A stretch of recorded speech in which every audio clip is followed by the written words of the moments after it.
On a démontré que le projet était conséquent et avait été travaillé. Et dites-vous bien que là, c'est qu'un résumé, parce qu'on va vous filer ensuite la dizaine de pages.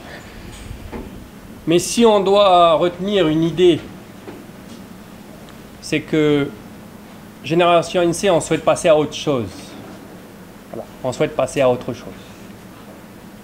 Après 35 ans de clivage, d'entre-soi, de stagnation du débat politique, nous, on souhaite vraiment passer à autre chose et inscrire durablement la Nouvelle-Calédonie dans le XXIe siècle, comme on le dit, et que le débat politique se modernise.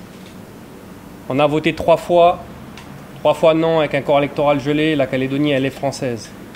Elle doit le rester pour son bien. Elle doit le rester pour le bien de la France. Point 1.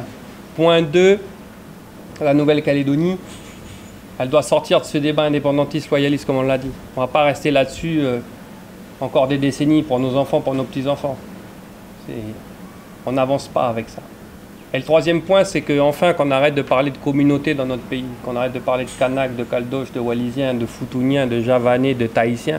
Parce qu'au bout d'un moment, on va citer toutes les ethnies du monde. Donc juste qu'on parle de Calédoniens. On parle de Calédoniens, quelle que soit notre couleur de peau, quelle que soit notre origine économique, sociale. Et que cette identité calédonienne, que ce Calédonien, c'est un Calédonien qui accepte l'autre. Parce que la Calédonie, elle s'est faite avec des gens qui sont arrivés, qui ont construit, qui ont investi. Et que refermer la porte derrière soi, c'est jamais très bon pour une société. Donc toujours laisser la porte ouverte à un pays qui en plus a besoin de développement et d'émancipation. Voilà un petit peu le message de Génération ANC dans cette campagne législative. Passer à autre chose quand nos amis politiques, qu'ils soient d'un bord ou de l'autre, nous proposent qu'une seule chose, c'est de reproduire et même d'exacerber le schéma qu'on connaît actuellement et qui n'a finalement pas marché quand on voit la situation dans laquelle on est et la situation avec laquelle on a traversé les 3 derniers référendums. Voilà. Donc nous, on compte sur les Calédoniens pour qu'ils nous aident à les aider à passer à autre chose.